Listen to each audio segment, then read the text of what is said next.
Okay, hello Baristabille.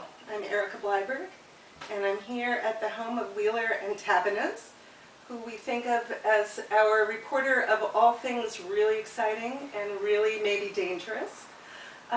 He is a Passaic River anthologist, and we're going to find out what makes him tick. So Wheeler, let's start with the name. You weren't born Wheeler Antabanez. Right, people always say to me, like, you have a name like Matt Kent, why would you want to be called Wheeler Antabanez? It's just the craziest name in the world. But what happened was I was probably like 14 or 15, and I was sleeping. It was like 1 o'clock in the afternoon. I probably should have been at school or something. And I was having this dream about a bird, and it came over and it pecked me in the head, and it just broke through my skull. And it screamed into my brain, Wheeler Antabanez. And ever since then, it's been my handle now. Like, my parents call me Wheeler, you know? Most people can't say Antabanez, but it doesn't really matter. Between the pollution and the currents and the dead bodies that show up, you know, there must be something driving you to pick those particular elements and throw them all together. So talk a little bit about that specific fascination. Yeah, well, it is fascinating not just to me, but I think to everybody. And as a writer, I have, I'm looking for stuff to write about. When I found the Passaic River, it wasn't to write about it. It was just strictly because I wanted to go out and canoe. And it didn't take long before the pictures that I was taking started to accumulate, and my natural writing senses, triggered. And I was friends with Mark and Mark, who were in New Jersey, and they said, "Hey, write an article about your adventures," So I did, and then they saw the article that I wrote, and they're like, "Hey, how about a special issue?" And I was like, "Yes," because I've been writing even before Weird New Jersey. I mean, I put out a book before I even got the Weird New Jersey opportunity. So I've been on this career path as a writer for a long, long time. And my goal is to be, a well-known author. And if you're going to be a well-known author, you need something good to write about. Passaic River, like you said, with the bodies, the danger, the currents, the pollution, there's a lot going on out there. There's a lot of people jam-packed around the Passaic River, and they have a lot of stories to tell. Yeah, I think I asked you this a while back, if you were writing, if your film was a documentary, and I thought you told me that it was not a documentary, that it was a feature.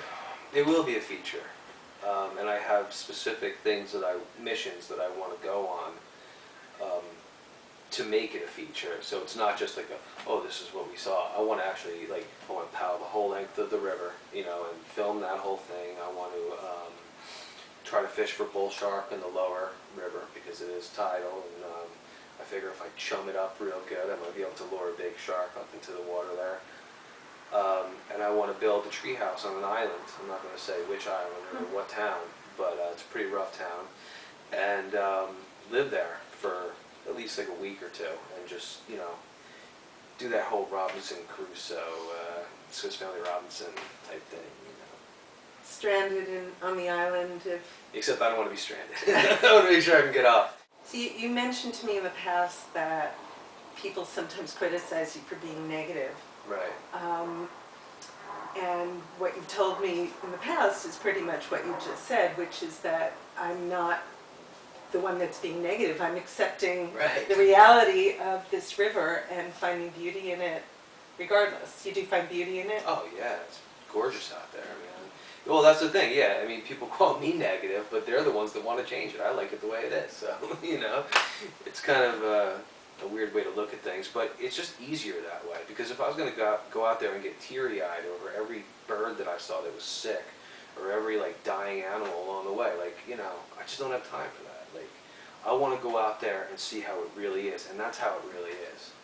So, that's why I write about it the way I do. But people still fish even though they know not to eat it?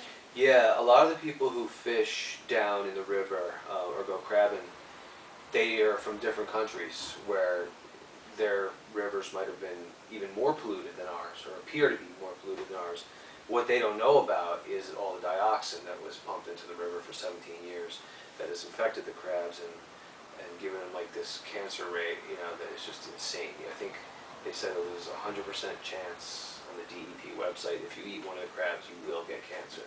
So I don't like those odds, you know? Yeah. Not in favor of deadly disease. So, and this is something that, as New Jerseyans, we drive over the Passaic River all the time. You know, it's always there, but it's hidden because you can't get to a lot of the shores because it's concreted in. You know, it's just fenced in. It's a very much an abandoned, forgotten river, right in the middle of our society. Well, it's unconditional love for sure that you appreciate this river. That's so much a part of our environment and our really our daily life. Whether we realize it or not, it's a very important body of water. Oh yeah, it is. And like I was saying, I'm uniquely qualified to do this because I grew up playing in the streams of Caldwell, New Jersey, and I actually went snorkeling in the pond at Grover Cleveland Park when I was a kid, and so yeah, I was made for this job, and I just want to take it as far as I can. I want to write my book, you know. I want to film my movie, show people what's out there, and show people how I see it, and then just go back to fiction, you know. What do the people who live in Baristanet need to know about the river? What's the message that you want to tell them about the Passaic River?